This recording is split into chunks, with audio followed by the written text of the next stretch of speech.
Hi everyone, it's me Hamzain, you are watching HD reacts. Welcome back to the channel. कैसे हैं आप सब? ठीक ठाक है, उम्मीद करता हूँ अच्छे होंगे, खैर खैरियत से होंगे। हम देखने वाले हैं बाबा बागेश्वर, फरिश्ता या fraud by RJ Raunak.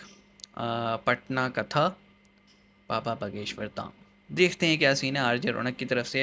Interesting है क्योंकि हम देख रहे हैं जो बाबा बागेश्वर साहब हैं, इनके क्लिप्स हमें मिलते हैं। हम देखते हैं लोग इनके यहाँ आके कन्वर्ट भी होते हैं। और जो है ना, इनको बहुत ज़्यादा एक लोगों में एक पज़िराई मिल रही है, क्योंकि कहा यह जाता है कि जो इनके पास मसला लेके आते हैं इनको पहले से पता होता है।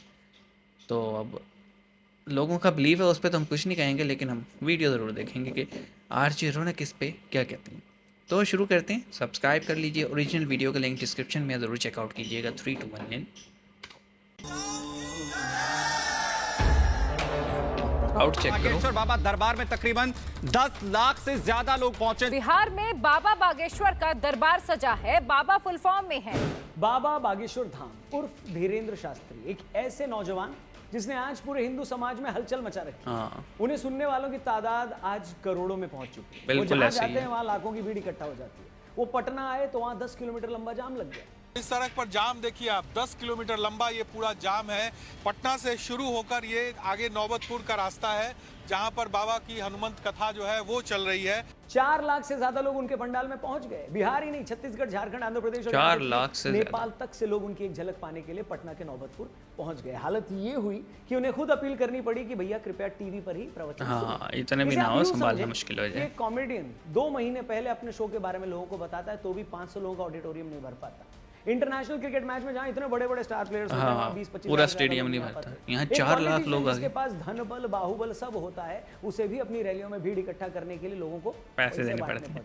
और यहाँ 26 साल के एक कथावाचक को सुनने 4-5 लाख लोग आ रहे हैं। वो लोगों से हाथ जोड़कर गुजारिश कर रहा है कि भगवान के लिए अब और लोग ना आए, हम और लोगों को एडजस्ट नहीं कर सकते। ऐसे में आप ये समझ सकते हैं कि लोगों की नजर में उस नौजवान का क्या स्थान होगा, उसकी दीवानगी क्या होगी, उसे लेकर क्या जुनून होगा। इस सब के बावजूद ऐसे बहुत सारे लोग हैं जो कहते हैं कि पंडित धीरेन्द्र शास्त्री फ्रॉड हैं, धोखेबाज हैं और लोगों को बुद्धू बनाते हैं। तो आज के फनतंत्र के इस वीडियो में हम इसी मुद्दे पर बात करेंगे। सपोर्ट करने वाले भी होते हैं, एंटी भी होते हैं। धीरेन्द्र शास्त्री कोई दिव्य गुरु हैं, पहुंचे हुए संत हैं, या एक फ्रॉड जैसा कि कुछ लोग कह रहे हैं। वीडियो ध्यान से देखिएगा, पसंद आए तो देखेंगे तो हम दिखाओ सही। शुरू करते हैं। नमस्कार दोस्तों, जय हिंद। मैं हूं रौनक। फनतंत्र में आपका स्वागत है। कुछ रोज पहले मेरे सामने बाबा बागेश्वर के नाम से मशहूर धीरेन्द्र शास्त्री जी का एक वीडियो आया। ये वीडियो उनके इंग्लैंड दौरे का था, जिसमें भीड़ में से एक महिला उनके पास आती है। महिला चेहरे से काफी उदास दिख रही है। वो बताती है कि वो अपने 8 साल के बच्चे को लेकर काफी परेशान है। बच्चा ऑटिज्म से पीड़ित है, ठीक से बोल नहीं पाता। अभी महिला बच्चे के बारे में इतना ही बता पाती है कि धीरेन्द्र शास्त्री पहले से ही पर्चे पर लिखे वो सारे सवाल दिखा देते हैं जो वो महिला पूछने वाली थी। क्या नाम है बालक का? अगमवीर। अच्छा, पढ़ो। बालक बहुत चंचल है, जन्मजात दिक्कत है, हैरान करता, बात नहीं मानता है। बराबर। वो ये भी बताते हैं कि महिला के पति का कारोबार ठप हो चुका है। वो कोई नया बिजनेस शुरू करना चाह रहे हैं, मोक्कल शोक्कल है क्या इन पे? और किस तरह उन्हें बिजनेस में किसी ने धोखा दिया था। ये सब सुनकर महिला रोने लगती है। उसे लगता है कि उसने साक्षात ईश्वर के दर्शन कर लिए। बिजनेस बंद हो चुका है, जिसकी अर्जी लेकर के आप आई हैं। बालक कंट्रोल हो जाएगा। बात यहाँ भी रुक जाती तो शायद मैं उतना हैरान ना होता, क्योंकि दुनिया में बहुत सारे मेंटलिस्ट हैं जो सामने वाले का चेहरा उनकी आंखें देखकर बता देते हैं क्या कर लेते हैं। मगर इसके बाद जब धीरेन्द्र शास्त्री ने यह बताया कि आपके पति भी साथ आए हुए हैं, मगर इस वक्त वो हॉल के बाहर आपके बच्चे को संभाल रहे हैं, तो ये सुनकर मेरे भी होश उड़ गए। आए भी हैं जी, बाहर खड़े हैं, बच्चा लिए जी, एक छोटा बच्चा लिए खड़े हैं, देख लिया। जी जी उसके बाद उन्होंने चंद सेकंड ध्यान लगाया और ये बताया कि आपके घर पर एक गुरु की तस्वीर लगी है, मगर वो चटक गई है, उसे आप हटा दें। ये सुनकर वो महिला और उसकी मां श्रद्धा में रोने लगी। आपके यहाँ कोई गुरु का चित्र रखा है? जी जी जी रखा है। वो चटक गया है, चटक गया है जी, उसको अलग कर दें। अच्छा जी जी। ये तो मुझे ऐसे ही लग रहा है कि जी जैसे अच्छा, मोक्कल होते हैं ना, वो सब बता देते हैं आगे। इस देश में जो इस तरह के स्टेज चीजें करके लोगों को मूर्ख बनाते हैं, खुद में जादुई शक्तियां होने का दावा करते हैं। मगर जब मैंने धीरेन्द्र शास्त्री का ये वीडियो देखा, उसमें उस महिला के आंसू देखे, उस महिला की मां का रोना देखा, तो कहीं से ये नहीं लगा कि ये सब स्टेज है। मतलब दूर इसी से कोई तरह देखा की वो तो एक ये और कहेगा वीडियो स्टेज में है। जो ऐसी घटनाओं को नाटक बताते हैं, धीरेन्द्र शास्त्री ने पहले से कागज पर लिखकर कुछ सवाल रखे और वहां बैठे एक पत्रकार को कहा कि वो पूरे पंडाल में जिसे चाहे बुला ले, यहां मैंने जो सवाल लिखे हैं वो उसी के होंगे। पहले हम पर्चा बना के रखेंगे और आप जिसको बहन जी लेकर आएंगे उसी का पर्चा ये निकलेगा। आप समझ रहे हैं? पहले से सवाल लिखे गए हैं और फिर उस आदमी को ढूंढ कर लाने के लिए कहा गया है जिसके वो सवाल हैं। इसके बाद जिस शख्स को सामने लाया गया उसने ये कहा कि हाँ, यही सब सवाल मेरे मन में थे। आपके मन में 2 प्रश्न हैं। बालक का प्रश्न है, कृपा होगी, चल नहीं पाता, स्वास्थ्य ठीक नहीं, नसें टेढ़ी हैं, धन की तंगी भी बनी, वो ठीक हो जाएगा, दिव्यांश स्वस्थ होगा, आशीर्वाद है। पर्चा बोलिए। अच्छा, ऐसे एक नहीं दसियों वीडियोस यूट्यूब पर भरे पड़े हैं जिसमें आप बागेश्वर बाबा के चमत्कार देख सकते हैं। अब ये चमत्कार हैं, धीरेन्द्र शास्त्री जी की दिव्य शक्तियां हैं या कोई सुपर पावर है, मेरे लिए उस पर कमेंट करना पॉसिबल हाँ, हमारे लिए भी मगर नहीं है। इतना मैं जरूर कह सकता हूं कि उनके इसी रूप की वजह से, लोग कथा attract वाचन होते के हैं। उनके अंदाज की वजह से, उनके विचारों की वजह से उनकी लोकप्रियता आज इस लेवल पर पहुंची है, इस लेवल पर जहां शायद कोई नहीं पहुंचा। मगर जी हाँ, जैसे कि हर कहानी में एक मगर होता है, यहाँ भी कई मगर हैं। मगर इस सब के बावजूद धीरेन्द्र शास्त्री जी कई लोगों को फूटी आंख नहीं सुहा रहे। वो उन्हें फ्रॉड, पाखंडी और न जाने क्या क्या कह रहे हैं। हमारे यहाँ और भी अगर है एक आप शुभ मुझसे शुभ पूछें तो सरकार। मैं कहूंगा कि मुझे अभी तक समझ में नहीं आ रहा है कि धीरेन्द्र शास्त्री के आलोचकों की असल परेशानी आखिर है क्या। अभी वो पटना आने वाले थे तो तेज प्रताप यादव ने कहा कि वो हिंदू मुस्लिम करेंगे तो मैं उन्हें एयरपोर्ट से ही भगा दूंगा। अगर बागेश्वर बाबा हिंदू मुसलमान भाई को लड़वाने के लिए आ रहे हैं तो मैं उनका विरोध करूंगा, उनको एयरपोर्ट पे घेराव मैं करने का काम करूंगा। आरजेडी के स्टेट प्रेसिडेंट ने कहा कि धीरेन्द्र शास्त्री को जेल में डाल देना चाहिए। इससे पहले यही लोग उन्हें देशद्रोही और ढोंगी तक बता चुके हैं। इनका कहना है कि धीरेन्द्र शास्त्री के पास कोई जादुई शक्तियां नहीं है, ये तो बस ट्रिक है। क्या ट्रिक है? ट्रिक कैसे, तुम भी लगा लो। देखिए, सबसे पहली बात तो ये कि धीरेन्द्र शास्त्री एक कथावाचक है। वो 12 साल की उम्र से कथावाचन कर रहे हैं। चूंकि वो बुंदेलखंड से हैं तो वो बुंदेल और बुंदेली मिक्स हिंदी में अपने प्रवचन करते हैं। बहुत भारी भरकम भाषा की बजाय बहुत आसान जबान में बात करते हैं जिसे आम आदमी भी समझता है।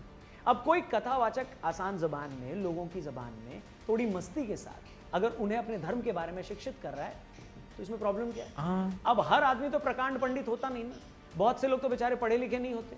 ये वो लोग हैं जो अपने धर्म के बारे में जानने के लिए, लाइफ को लेकर समझ पैदा करने के लिए कोई बड़ी बड़ी किताबें भी नहीं पढ़ सकते। इन्हें आप ये नहीं बोल सकते ना, भैया जाओ जेम्स खुद क्लियर जाके की पढ़ो। Atomic Habits पढ़ लो या मार्क मैनसन की किताबें पढ़ लो। अब ऐसे लाखों करोड़ों लोग अगर धीरेन्द्र शास्त्री जैसे कथावाचकों के कार्यक्रम के जरिए अगर अपने धर्म को जान रहे हैं, उनकी बातें सुनकर जीवन में कुछ अच्छा करने के लिए इंस्पायर हो रहे हैं, तो किसी को क्या प्रॉब्लम हो सकती है? हाँ, मतलब किसी को लूट तो नहीं रहा ना भाई, बात बदल दी क्या हुकूमत को कोई नुकसान नहीं है ना।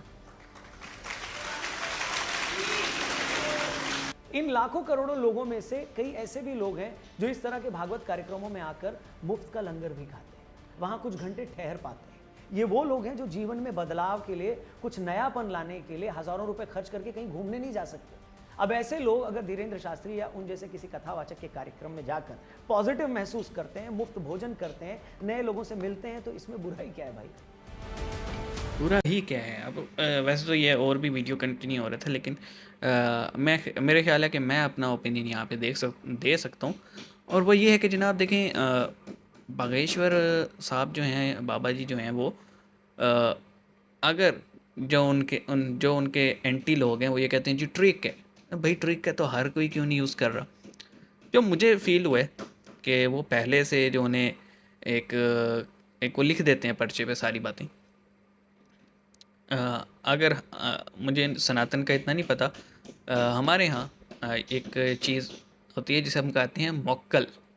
मक्कल एक ऐसे आप कह लें आप ताकतें होती हैं, गैबी ताकतें, यानी इनविजिबल ताकतें होती हैं जो कि आपको सामने वाले के बारे में सब कुछ ऑलरेडी बता देती हैं। आपको चाहे कोई हज़ारों लाखों किलोमीटर दूर बैठे ना, उसके बारे में भी बता देती हैं। और आप उनसे बड़े काम करवा सकते हैं, आप सामान उनके थ्रू मंगवा सकते हैं, मैसेज भिजवा सकते हैं, चीज़ें इधर उधर कर सकते हैं, यानी बहुत कुछ है। इसको हम कहते हैं रूहानियत की फील्ड। तो बागेश्वर साहब जो हैं, इनके पास ज़रूर कुछ ना कुछ पावर होगी, क्योंकि एक केस में हो जाना, 2 केस में हो जाना, फिर मीडिया को खुला चैलेंज दे के कि जी मैं क्वेश्चन लिख रहा हूँ, जिस मर्ज़ी को ले आओ तुम, उसी के होंगे। ये इतना खुला चैलेंज बंदा तभी देता है जब उसके पास वाकई कुछ हो, है ना। एग्री करते हैं यहाँ तक मेरे साथ। और फिर जो सेकंड क्वेश्चन है भाई जो इनके लोग अपोज करते हैं उनसे क्वेश्चन ये है कि ना ये किसी से पैसा लेते, ना किसी को जनाब हुकूमत के ख़िलाफ़, मुल्क के ख़िलाफ़ बहकाते हैं, तो आप डर किस बात से रहे हैं? कहीं आपको ये डर तो नहीं है कि कल को बाबा जी जो हैं उनकी उनकी आप फॉलोअर्स इतने हैं कि कल को बाबा जी इलेक्शन में आएंगे और जो है ना हमें ही टक्कर न दे दें? मुझे ऐसा ही लगता है। ये ज़्यादातर जितने एंटी थे वो सियासतदान लोग थे, पॉलिटिशियंस थे, उनको डर है बाबा जी की, आप कह लें कि पॉपुलैरिटी से। तो मुझे भी इन्होंने एक क्लिप भेजा था, तो कुछ बातें होती हैं प्राइवेट लेवल की होती हैं, तो वो ये इस तरह माइक में नहीं बोलते। वो क्लिप मैंने देखा था, तो उसमें ये जिससे बात कर रहे थे ना उसको बता रहे थे ऐसे ऐसे ही है ना, वो इन्होंने वो बातें इतनी प्राइवेट टाइप की थी कि उन्होंने पब्लिक में नहीं सुनाई, लेकिन उस बंदे ने हाँ एग्री किया कि हाँ यही बात थी। तो ये तो भाई अपने अपने बिलीफ की बात है, और हम हमेशा कहते हैं आपको कोई चीज़ समझ में आती है, आप फॉलो करना चाहते हैं करें, समझ में नहीं आती आप नहीं करना चाहते, कोई ज़बरदस्ती थोड़ी है। बाबा जी को पकड़ पकड़ के तो नहीं ला रहे ना किसी को, तो जिनको समझ में आता है वो फॉलो करें, है कि नहीं। मिलते हैं नेक्स्ट वीडियो में, अपना ख्याल रखिएगा। सी यू गाइस।